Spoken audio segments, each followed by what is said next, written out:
Tired of the everyday routine? Ever dream of a life of romantic adventure? Want to get away from it all? We offer you Escape. Escape, transcribed to free you from the four walls of today for a half hour of high adventure. You are standing outside a room, horror gripping you, while before your eyes, seen through the transom window, the most beautiful girl in the world is about to die because of you.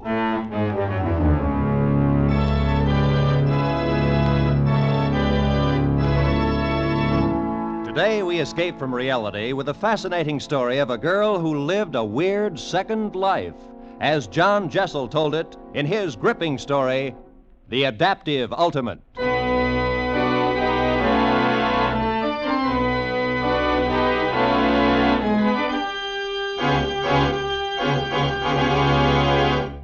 No, Daniel, I can't do it.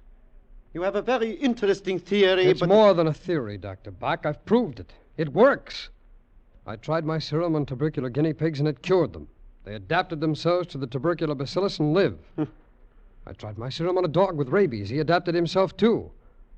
I tried it on a cat with a broken spine. The cat instantly adapted itself to its injury so that the spine had time to knit and heal. Don't you see what a tremendous discovery this is? Yes, perhaps. Well, think what that would mean in accident cases. There'd be no further need for emergency surgery. Don't you see that?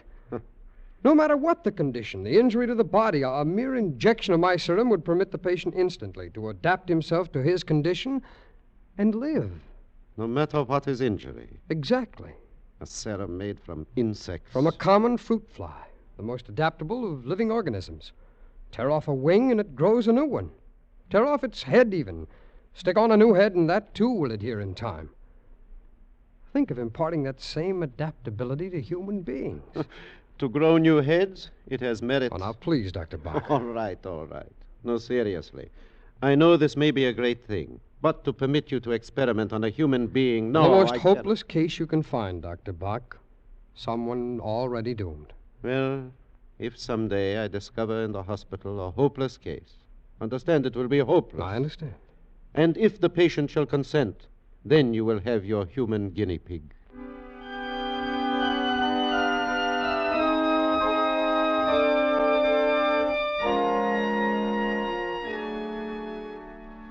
Well, Dr. Scott, you requisitioned for yourself a hopeless case? Permit me. Here is your guinea pig. What is it, Dr. Bach? TB? Yeah, final stage. A matter of hours at most.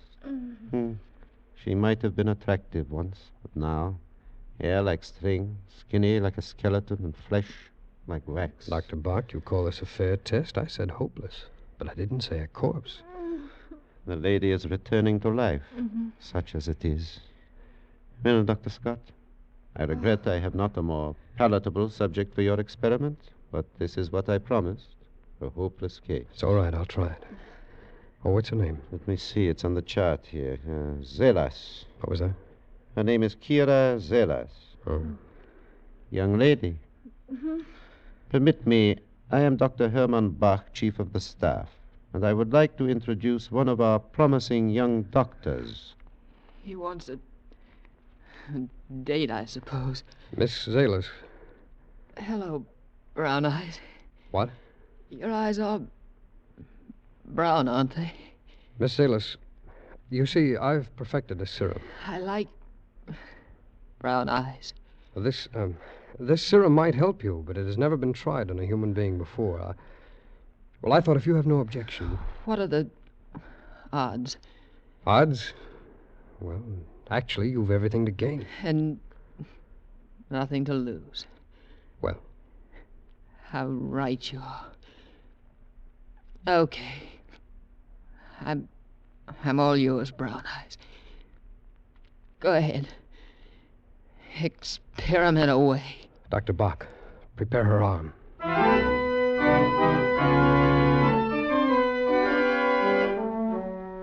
24 hours and she is yet alive. I would have said yesterday it would be impossible she should survive the night.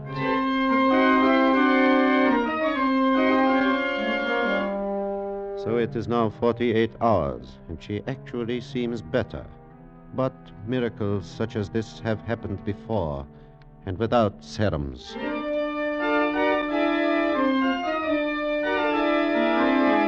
A week, and she still lives. Each day she becomes better. It is miraculous. The spots on her lungs are disappearing. Her coughing is stopped. There is no sign of bacillus in the culture. But even more amazing, a reaction to abrasions, skin punctures. Yesterday I took a blood specimen. Before I had 1 cc, the puncture in her skin had closed. Yes, in 30 seconds. The ordinary person, it takes a day, 2 days for it to heal. With Miss Kira Zelas, 30 seconds. It is amazing.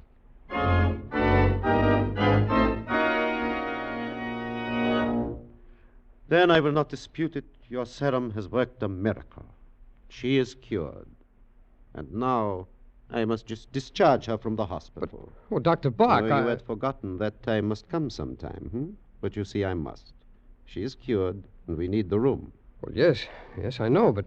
Well, she should be under observation. We don't know what effects will show up. I think, Daniel, you have an extraordinary interest in Miss Zelas.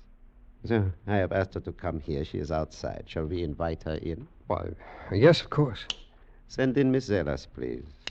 Now, observe well your miracle. Miss Zelas, come in, sit down. Thanks.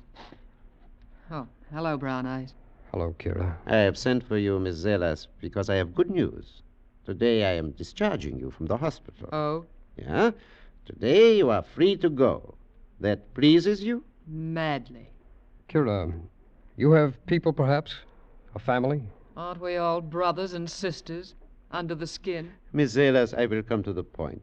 I wish to make you a proposition. I mean purely a scientific... Yes, I know. An experiment. Precisely. We are interested, Dr. Scott and I, to observe the further effects of the serum he gave you. Yes. I will pay you board and room and $30 a week. You will live at my house. I have a housekeeper, Mrs. Getz. She will look after you. Is that satisfactory? Wouldn't I be a fool to say no? Excellent, excellent. Does, Brown Eyes live there, too? No, but Dr. Scott will continue to have a clinical interest in the experiment. Miss Zelas, have no fear. Good. Yes. Well, it is now almost time for dinner. I will take you, Miss Zelas. You will join us, Dr. Scott? Why, yes, fine, Dr. Bach. Very well. We shall meet outside in, 10 minutes? That'll do me nicely. Miss Zelas, you wish to wait here or maybe outside? A little fresh air? I think I could use a little air. Good. There is a little park across the street. You will find benches there to rest. We will meet at the front entrance in 10 minutes.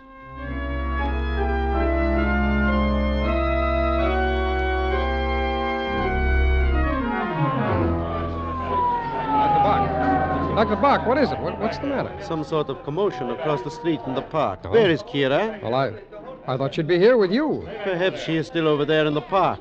What do you suppose? Come on! Dr. Bach, it is Kira. Kira, let me through, please. Kira, let us through, please. Officer, what's happened? What is this? Why are you holding this lady? You know this woman? Yes, of course. What is it? What's the matter here? Plenty. Your lady friend here merely walks up to an old gent about 60 or so, picks up a nice hefty rock, and beats his brains out. Officer, there must be some awful mistake. Yeah, her mistake. Cold-blooded murder. Come on, sister. There's the wagon. But, officer, listen. You'd better come along, too, mister. Mona Lisa here don't seem to be much in the mood for talking. We'll need someone to tell the desk sergeant her name.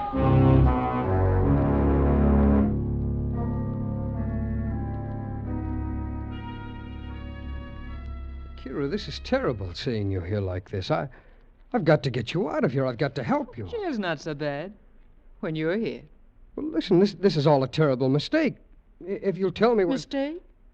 Why, yes, of course, Kira, you didn't kill that man. If I said yes, what would you do? Why, I'd tell him you weren't responsible. I'd tell him about the serum. I'd tell him it was my fault, that somehow the serum I gave you caused your mind to snap, something that... Well, that would be the only explanation. You'd do this? Ruin your career, no doubt? Just to save me? Oh, yes, of course I would. And what would they do to me? I don't know exactly. Put you away under observation. Something. Kira, Then my answer's no. I did not kill the man. Oh, don't worry. I won't be convicted. I'll take care of myself very well. I'll, as you say, adapt myself to the situation.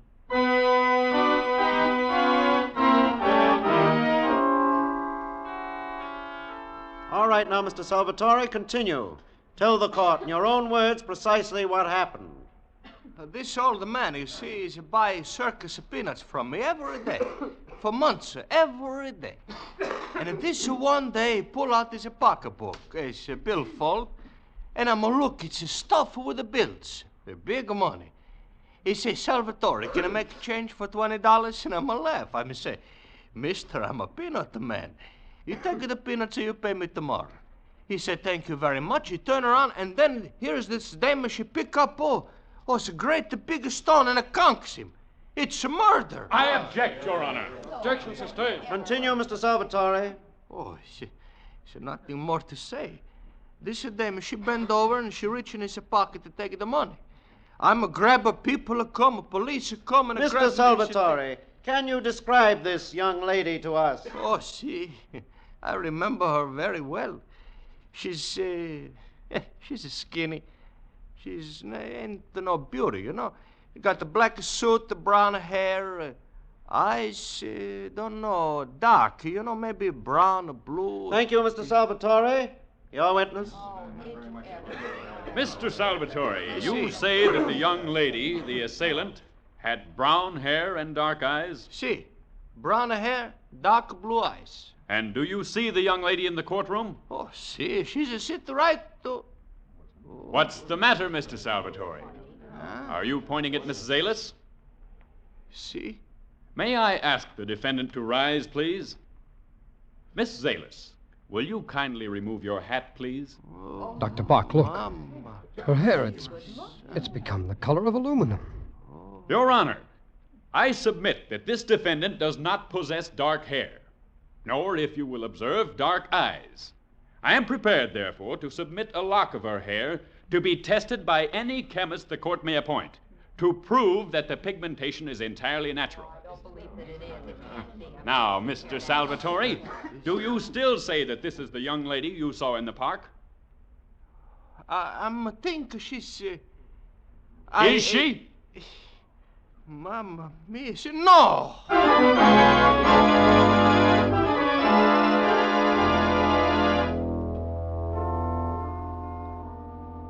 Good Lord, Dr. Bach, that hair of hers. Did you see it? It was the color of aluminum. She was beautiful. Yeah, beautiful. And so she has been acquitted. They call her innocent. Daniel, I am a convert to your great principle of adaptability. But where will it end? You start with an ideal, and you wake up to discover you have created a monster. But she was acquitted. It was all a mistake. You really believe that? Dr. Bach. Yes, Mrs. Gritz? She is here, Doctor. She? That woman in the newspaper. Ah. Kira is here? You said she was so poor, such a church mouse. Ah, you should see her. What do you mean, Mrs. Gates? So fine, so great a lady. I'll go and talk to her, Dr. Bach. Hello, Brown Eyes. Hello, Kira. Aren't you glad to see me? Oh, yes. Yes, of course. Oh, congratulations on your acquittal today. We were there. I know, I sensed it. I was hurt that you didn't come up and congratulate me. Well, there were photographers and what... Why, Kira, your hair, it's black again. Isn't it always? Don't you like it? Oh, yes. Yes, of course. It's beautiful. Am I beautiful, Brown Eyes? Very, very beautiful. And are you happy to have me back? Oh, yes. I always did like Brown Eyes. Kira. Tell me, how do you like my new clothes? My gown? Why, it's very nice. Nice. It's exquisite. I have a whole new wardrobe, hats, shoes, Well, suits. how, Kira? Where did you get the money? Money. You only had $3 when you left the hospital. Oh. So I did. Kira. Kira, you did take that wallet from the old man. Why, naturally. You did murder him. Certainly. Oh, come. Don't look so shocked. Oh, I'm tired, Brown Eyes. You'll excuse me if I appropriate Dr. Bach's room. Good night.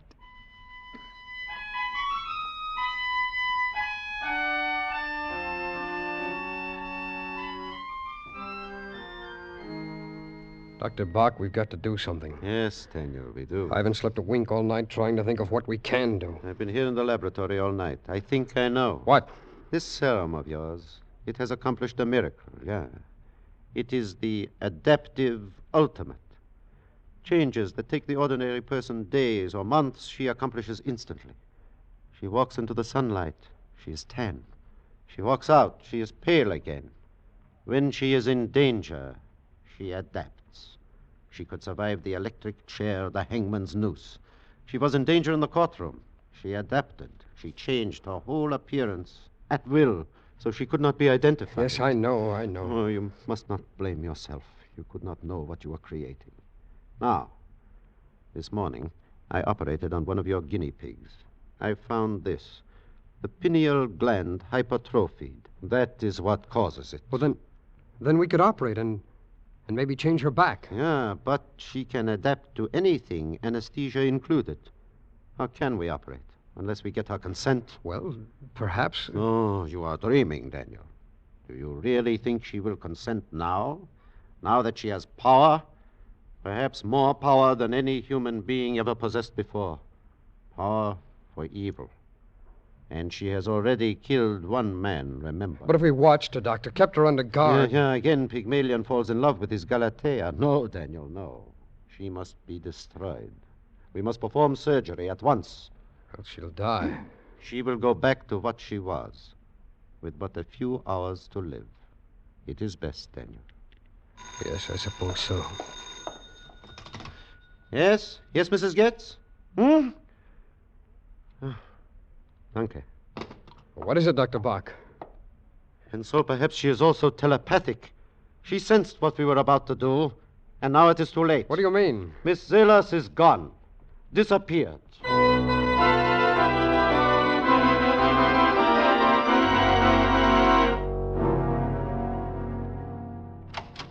Dr. Bach, did you call for me? Yeah, Daniel. Have you seen the evening paper yet? No, not yet. Then here. After 2 months, there is news of our Miss Kira Zelas. What? Let me see that. Where? Oh. The surprise of the evening was the appearance of John Callan, ambassador at large, diplomat extraordinary, the man slated to head the forthcoming World Atomic Energy Control Commission. Mr. Callan, one of Washington's confirmed bachelors, squired the gorgeous Kira Zelas. You see? She has become gorgeous, our drab little urchin. Miss Zelas, the dazzling beauty who affects a dark wig by day and a white one at night. A great power of adaptability, courtesy of Dr. Daniel Scott. Dark by day, white by night. Well, what are we going to do, Doctor? Do? The World Atomic Energy Control, the one real hope of world peace. Kira isn't interested in peace. What can we do? Surgery, I know. But politics? We must wait and see. We must wait and see how far your mad woman will go. Washington is agog with rumors about the romance between glamorous Kira Zelas and John Callan, the newly appointed head of the World Atomic Energy Control, one of the most powerful political figures on the globe. John Callan leaves tomorrow for the crucial atomic energy conferences at Geneva, Switzerland, and sailing on the same boat as the exotic Miss Kira Zelas, with whom his name has been frequently linked. Rumor has it Miss Zelas acts as a sort of unofficial assistant to Mr. Callan, thus making her one of the most important women in the world. Glamorous, exotic. Of such fragile stuff is world peace fashioned these days, Daniel. I wonder what she intends to... Somebody calling at dinner time? Oh, sit still, Dr. Bach. I'll see who it is. Yes? Kira. Hello, Brown Eyes. May I come in? Why, yes, of course. Oh, our exotic guinea pig, hmm? Good evening, Dr. Bach. I'm not intruding. Of course not. You're very kind. John and I, You've read about Mr. Callan? Oh, yes, yes. We're leaving for Europe tomorrow for the conferences in Switzerland. Yes. He had a series of meetings to attend tonight, so I told him I would stay here. You're staying here? I took the liberty of saying you were my uncle, Dr. Buck. Oh. John will call for me in the morning on his way to the airport. We're leaving at 8. I do hope I'm not too late for dinner. Not at all. In fact, we're very happy to have you here. Aren't we, Dr. Scott?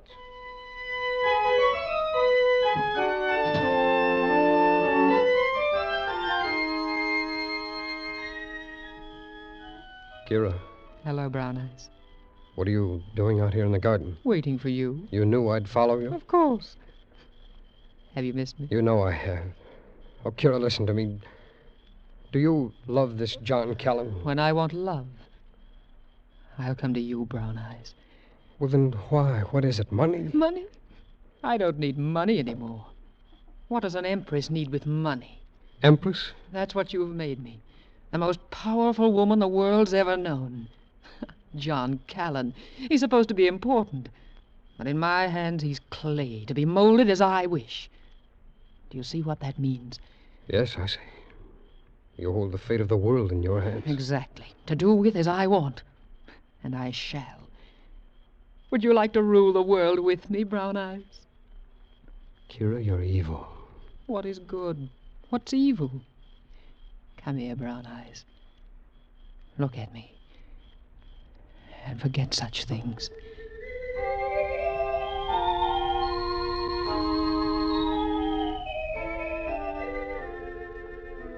Are you asleep, Dr. Buck? Sleep? Who can sleep? Kira's insane, Doctor. Do you know what she's planning to do? I heard. Oh. Maybe we could get to this Callan. Yeah, and then what? Well, if we could talk to him, tell him... Tell him what? Didn't I talk to you? Would you listen? Where is she? Oh, she's gone to sleep. I tell you, there's only one remedy, surgery. It is the only hope. But she'll never consent to surgery, Dr. Bach, and she's probably immune to anesthesia. Maybe not all anesthesia. What? Downstairs in my laboratory, I have a tank of ethyl chloride. You mean operate here tonight? Yeah, tonight. Right here, where she sleeps. All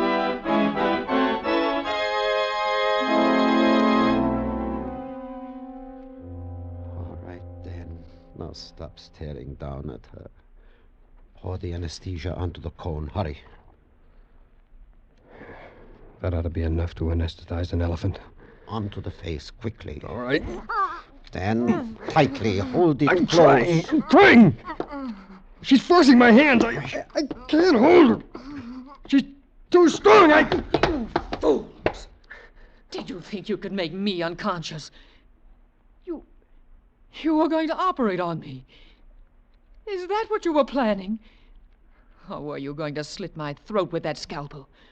Look. Kira, don't! There. You see? I plunge your knife into my heart. I withdraw it. And the wound is healed. Now, go away, both of you. I want to sleep. John will be calling for me at 8.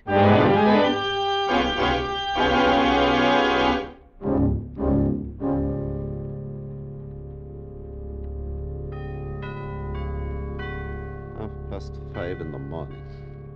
2.5 hours more and she will leave. And the world will be one step nearer chaos. We are scientists, Dan. We have a responsibility to civilization. We must find a way to destroy this... Carbon dioxide. Carbon dioxide, It's a of fundamental course. biological law. No human can survive in its own waste product. Carbon dioxide is a human waste.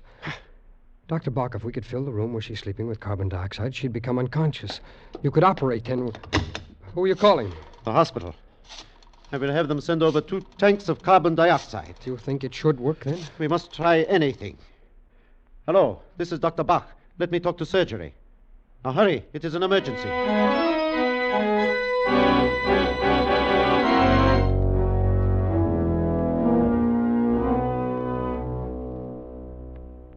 The tube is ready. You sealed the crack under the door? Yes. You closed the window? Yes. All right. Let us start the gas.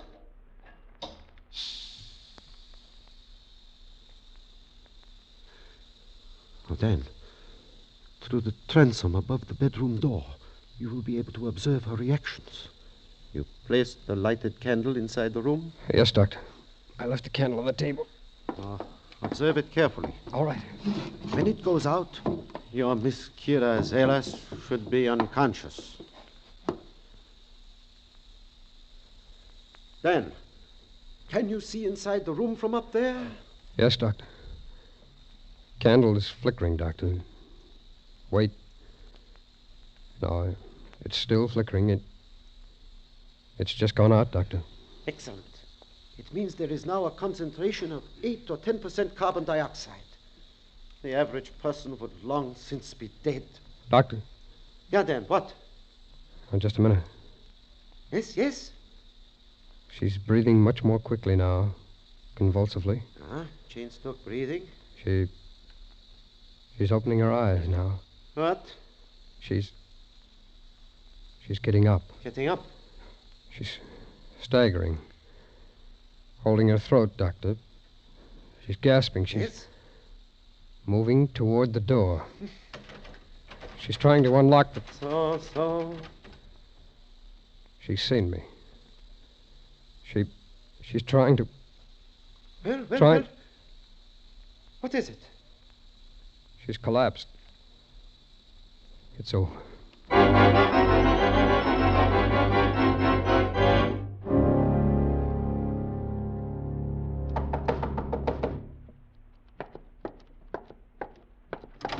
Yes? How do you do, Dr. Bach? I'm John Callan. Why, yes, of course. Come in. I haven't taken you away from anything. Oh, no. We were performing some surgery, my associate and I. I have a miniature surgery here for emergencies, and we have just finished. Is that the patient on the table? Yes. Is she... Yes, she is dead. Too bad. Seedy-looking creature, wasn't she? She was a charity case. Well, I won't keep you. Is Kira here? No, she changed her plans. She said there were some things she wished to do, and she would meet you at the airport. Well, that's a woman's prerogative, isn't it, changing plans? Yes. I'd better get a move on, then. Nice to see you, Doctor. I hope we'll meet again when I return from Europe. Yes, that will be nice, Mr. Callan, and good luck on your mission. Thank you, sir. Goodbye. Yeah, goodbye. Well, Daniel, maybe we will get some sleep now. Dan. Huh? Oh, I'm sorry, Doctor. I was daydreaming. She's lovely, isn't she? Lovely. Yeah, then lovely.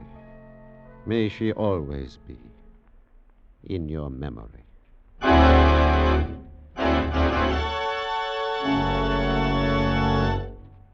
Escape is produced and directed by Norman MacDonald. Today, we have presented transcribed The Adaptive Ultimate by John Jessel, adapted for radio by Chet Spurgeon and Herb Futran, with editorial supervision by John Dunkel, starring Edgar Barrier as Dr. Bach and Stacey Harris as Dan Scott. Featured in the cast were Elsie Holmes, Frank Gerstle, Larry Dobkin, Tom Charlesworth, and Ann Morrison. Special music was arranged and played by Ivan Ditmars. Next week, You are trapped in a dark, empty house. A girl lying dead at your feet. And surrounding you, closing in on you, are the band of killers, deadly enemies of your country and yourself. And they are intent on murdering you.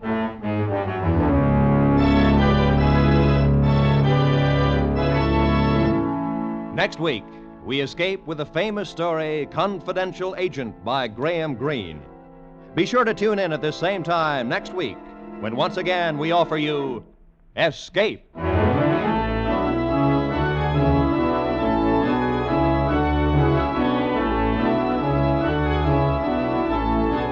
This is Roy Rowan speaking for CBS, the Columbia Broadcasting System.